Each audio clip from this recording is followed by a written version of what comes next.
2022년 1월 트렌드 키워드는 NFC, 대체 불가능한 컨텐츠입니다.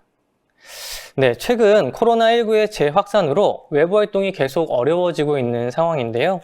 소비자들은 사람과 대면하지 않으면서도 여가 시간을 보낼 수 있는 방법을 끊임없이 찾아보고 찾아내고 있습니다.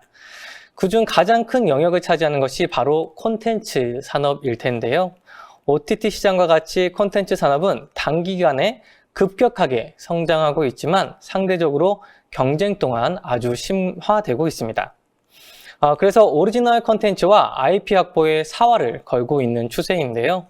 NFT도 뜨거운 관심을 받고 있습니다. 대체 불가능한 디지털 콘텐츠 자산을 구매하거나 재판매하는 시장도 형성되어 있죠. 네, 오늘은 콘텐츠 산업 분야에서 대체 불가능함, 이것에 대한 중요성을 한번 생각해보고 시장이 어떻게 변화해 갈지에 대해서 함께 고민해보는 시간을 가져보고자 합니다. 콘텐츠의 가치는 크게 재산권과 자산으로 분류해서 생각해 볼 수 있습니다. 재산권은 유무형의 아이템에 내재되어 있는 이익을 의미하는데요. 저작권이나 상표권을 생각하면 쉽게 이해가 되실 것 같습니다. 재산권의 특징은 콘텐츠를 사용하는 것에 따라 발생되는 이익으로 미래의 가치라고 볼 수 있겠죠. 반면 자산은 과거의 결과로 소유자에게 경제적 편입이 되는 자원을 의미합니다. 디지털 콘텐츠를 구매했다면 이 행동의 결과로 소유자의 자원이 되는 것이죠. 콘텐츠의 속성상 쉽게 모방이나 복제가 가능하기 때문에 이러한 재산권이나 자산에 대한 중요성은 더욱 높아지고 있습니다. 콘텐츠 측면에서 재산권은 IP, 즉 지식재산권으로 연결이 되고 자산은 NFT, 즉 대체 불가능한 토큰으로 연결될 수 있습니다. IP는 창조적 활동을 통해 만들어진 무형적인 것의 재산적 가치를 의미하는데요. 소설, 만화, 영화, 드라마, 캐릭터 등의 콘텐츠가 좋은 예일 것입니다. 세계적으로 가장 비싼 IP는 어떤 것들이 있을까요?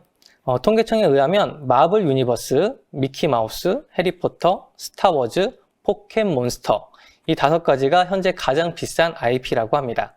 이들의 가치를 합하면 총 3천억 달러, 우리나라 돈으로 360조 원 수준이라고 하는데요. 삼성의 시가총액이 485조 원임을 고려하면 IP의 가치가 얼마나 대단한지 실감하게 됩니다. NFT는 디지털 콘텐츠를 대체할 수 없는 자산으로 만드는 것을 의미합니다. 요즘 엄청 화제죠. 블록체인 기술로 추적되어 있어서 소유자가 재산권과 소유권을 유지시킬 수 있어서 구매를 하거나 재판매를 할 수도 있죠. 세계에서 가장 비싼 NFT 작품은 최근에 780억 원에 팔렸다고 하는데요. 이처럼 IP와 NFT처럼 콘텐츠의 가치를 활용해서 비즈니스를 확대할 수 있고 또 콘텐츠를 자산화해서 직접 구매하거나 판매할 수 있는 시대가 왔습니다. 그리고 그 중심에는 바로 대체 불가능함이라는 특성이 내포되어 있습니다. 네, 그럼 먼저 IP를 중심으로 변화하고 있는 트렌드를 살펴보도록 하겠습니다. 한국문화연구원에서 발표한 콘텐츠 산업 트렌드를 보면 다음과 같습니다. 콘텐츠의 기술, 산업 구조, 생산 측면에서 고려해 볼 수 있는데요. 비대면 경제가 완전히 정착되고 메타버스와 같은 새로운 경험의 공간이 확산될 것으로 보입니다. 콘텐츠가 수익 모델의 중심이 되고 비즈니스의 가치 사슬은 IP를 중심으로 재편되고 있습니다. 플랫폼의 영향력이 더욱 강해지면서 물리적인 거리를 넘어 디지털 교역이 활성화되고 전문성을 갖춘 프리랜서 지식 노동자가 크리에이터로 전면화되고 있습니다.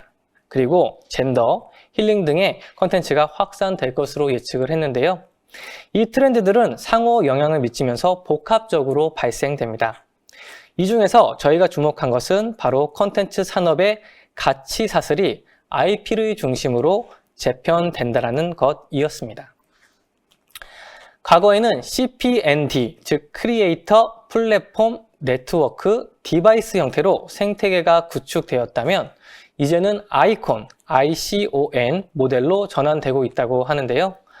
아이콘 모델은 모든 컨텐츠 산업의 중심에 IP를 가장 중요한 요소로 평가하고 있음을 의미합니다. 기획 단계에서부터 팬덤 기반의 원천 컨텐츠 IP를 확보하기 위해 전력을 다합니다.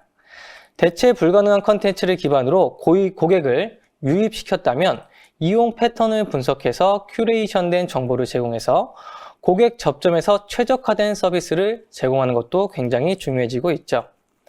고객 경험을 강화시키기 위해서 운영체제를 지속적으로 강화시키고 정보통신 인프라를 갖춘 기업과 협업하면서 다양한 서비스를 제공하기도 합니다. 과거에는 컨텐츠를 전달할 수 있는 하드웨어와 인프라가 중요했다면 이제는 컨텐츠와 고객 관리가 더욱 중요해진 상황입니다. 가장 좋은 예로는 넷플릭스가 있습니다. 넷플릭스는 지속적인 혁신을 통해 성장하고 있는데요. 비즈니스 초기엔 영화, TV, 미디어 제작사를 통해 컨텐츠를 최대한 많이 확보하기 위해 노력을 했습니다. 하지만 경쟁사가 추격하면서 차별성이 점점 사라지자 넷플릭스에서만 볼 수 있는 오리지널 컨텐츠를 확보하는 것에 집중하기 시작하였습니다. 그리고 오리지널 컨텐츠 확보의 중심에 K 컨텐츠가 있었죠. 오징어 게임, 지옥 등의 성공이 이어지면서 투자를 더욱 강화시키고 있습니다.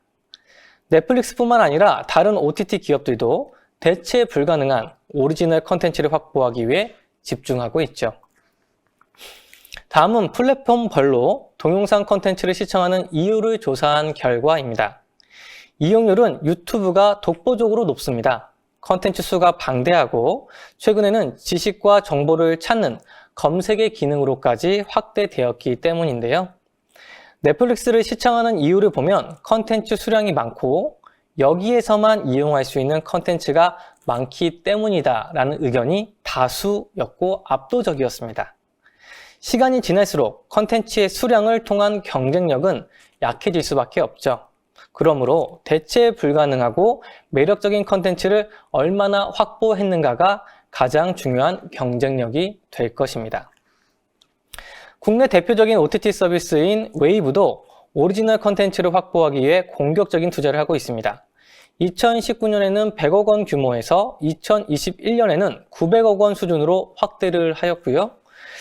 넷플릭스는 한국 콘텐츠를 통해 기대 이상의 성과를 만들었기 때문에 더 공격적으로 투자를 하고 있습니다.